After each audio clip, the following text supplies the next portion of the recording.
لا إله إلا الله محمد رسول الله.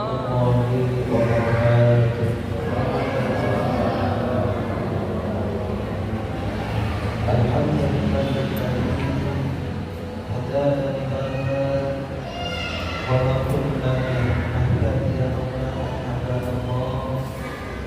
أشهد أن لا إله إلا الله وحده لا شريك له وأشهد أن محمدا عبده ورسوله لا نبي بعده.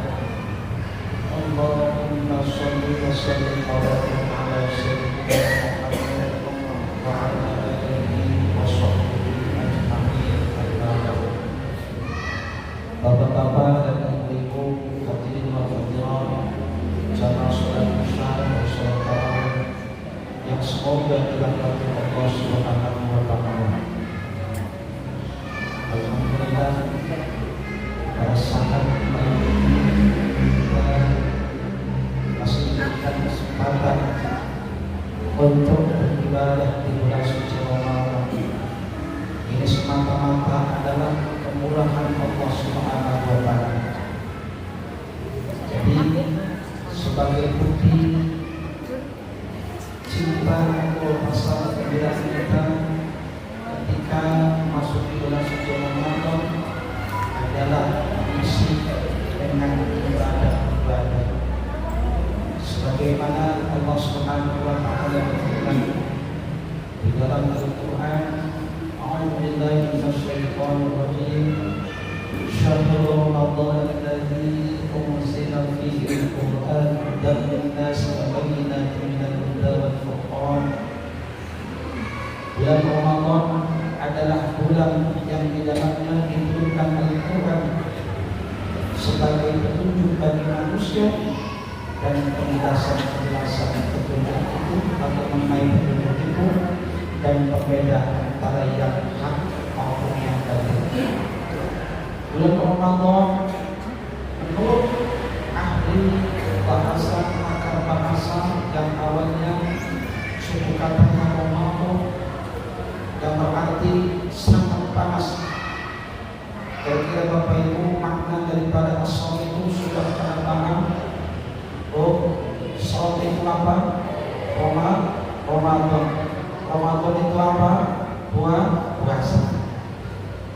Yang dimaksud dengan Ramadan itu maknanya kata ahli atau pakar bahasa Arab sangat panas. Jadi ketika seorang Arab atau dulu orang yang keluar dari rumah itu rasa panas sangat membakar.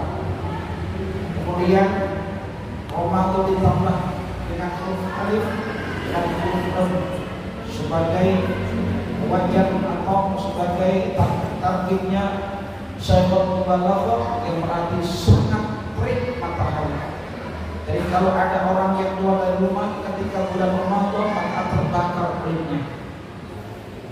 Oleh karena itu dengan makna Ramadan ini sebagai bulan yang membakar dosa-dosa kita, kesalahan kita dari mulai lahir sampai saat ini, maka insyaallah dosa kita akan terbakar semua. Amin ya rabbal alamin. Kira-kira Bapak Ibu adakah yang tidak berbuat salah atau dosa di alam dunia ini? Ada nggak Bapak Ibu? Rasanya tidak ada. Bahkan Nabi Adam pun pernah berbuat salah, yaitu memakan buah khalid, tapi taubatnya selama 400 tahun lamanya. Kalau kita dosanya banyak atau tidak Bapak Ibu? Dosanya sangat banyak, tapi istighfarnya itu hitung-hitungan. Bahkan kata Nabi dalam satu hadis yang mengatakan aku tidak pernah kurang istighfarnya selama sehari semalam 100 kali.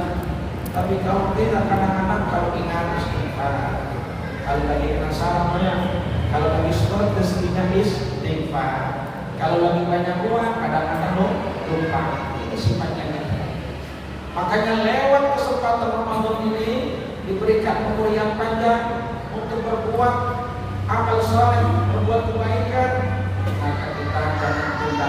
Ayo kita semangatkan kesempatan ini, maka kita insya Allah dengan mengisi memakmurkan masjid, insya Allah akan diberi pahala yang sangat dahsyat, diberi pahala dilipat gandakan oleh Allah Subhanahu wa Ta'ala. Tapi manakala obatnya itu ditunda dalam sisi masih muda, nanti saja kalau sudah tua obatnya. Ini pemikiran yang tidak maju, pemikiran yang ketinggalan, karena kita tidak tahu yang namanya umur, kapan ajal itu hanya Allah yang Maha tahu. Bahkan jangankan yang sudah 50 tahun, yang bayi pun kalau kata Allah itu tidak ada umur, maka diambil juga. Kira-kira Bapak Ibu bahagia nggak kalau dengan bulan suci Ramadan? Bahagia nggak Bu? Bahagia nggak Pak? Kalau Bapak Ibu ada yang masih susah, yang masih tidak gembira, yang masih pikirannya itu tidak senang dengan bulan Ramadan, oleh karena itu di rumah pikirannya sekarang berusaha bahagia karena kita mendapatkan pahala yang berlipat-lipat di bulan Ramadan ini. Alhamdulillah. Kemudian makna yang tadi yang membakar dosa-dosa kita dari mulai lahir sampai saat ini merupakan tiket menuju surga Allah Subhanahu wa Ta'ala. Bapak Ibu kepengen masuk surga Firdaus? Kepengen? Ada syaratnya Bapak Ibu kalau kepengen masuk surga Firdaus. Syaratnya harus puasa di bulan Ramadan. Ya Bapak Ibu, kalau puasanya yakin, mantap, tidak karena terpaksa, gak enak sama tetangga, atau gak enak sama saudara, atau karena gak enak sama mantu, berarti tandanya belum ikhlas. Yang artinya ikhlas itu semata-mata karena Allah Subhanahu wa Ta'ala, bukan karena yang lain. Karena ibadah puasa itu Bapak Ibu termasuk puasa yang hubungan langsung dengan Allah Subhanahu wa Ta'ala. Kadang-kadang kalau ada orang yang mengaku puasa padahal baru minum teh manis di dalam kamar, ditanya sama bapaknya, "Oh, tadi minum apa Bu?" "Enggak Pak, tadi hanya masuk saja di kamar sebentar."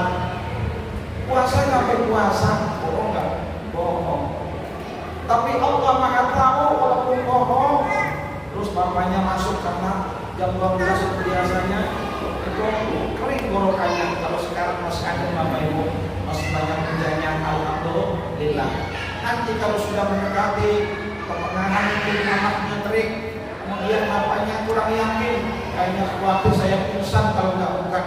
Akhirnya masuk ke kamar mandi, bawa es kelapa muda, ditenggak es kelapa mudanya karena nggak yakin. Kemudian keluar dari kamar mandi, tanya ibunya, "Bapak, tadi Bapak itu bawa apa Kok?" "Enggak, terus bawa gayung yang buat di kolam ya, padahal habis minum." Kemudian tanya ibunya, "Pak, tadi puasa nggak Pak? Bapak hari ini puasa nggak?" "Puasa ya." Kira-kira bohong nggak? Bohong. Tapi Allah Maha tahu, pasti Allah mengetahui kalau bapak itu minum es kelapa muda di dalam kamar mandi. Makanya ibadah puasa ini khusus yang balas pahalanya adalah Allah Subhanahu wa Ta'ala. Beda dengan ibadah yang lain. Contohnya kalau sholat kita kira-kira dilihat gak sama orang lain apa itu? Dilihat. Mungkin karena gak enak sama orang tua akhirnya ikut sholat. Mungkin karena gak enak sama menantu akhirnya rajin sholat di masjid. Bisa saja. Tapi gak apa-apa. Yang penting awalnya tidak ikhlas, karena saking seringnya akhirnya jadi ikhlas. Kemudian ibadah yang lain sunah. Kadang-kadang ada orang itu sodako melihat orang dulu lewat. Kalau ada orang lewat baru sodako. Kira-kira ada nggak punya kayak gitu? Banyak, tapi bukan jamaah masjid Darul Ikhlas, Darul Ihsan. Itu si jamaah yang mana-mana di luar sana. Kalau sodako itu nunggu orang lain supaya dilihat orang, berarti yang seperti ini sodakonya adalah karena diajrinas itu hijab dan tidak mendapatkan pahala kalau kita sodakonya itu kepengen dipuji orang lain. Oleh karena lewat puasa ini kita diberikan pelajaran atau ditempa kita itu untuk belajar jujur, belajar ikhlas. Maka mudah-mudahan setelah keluar dari bulan Ramadan ini kita semua menjadi pribadi yang tulus, pribadi yang ikhlas dan jujur.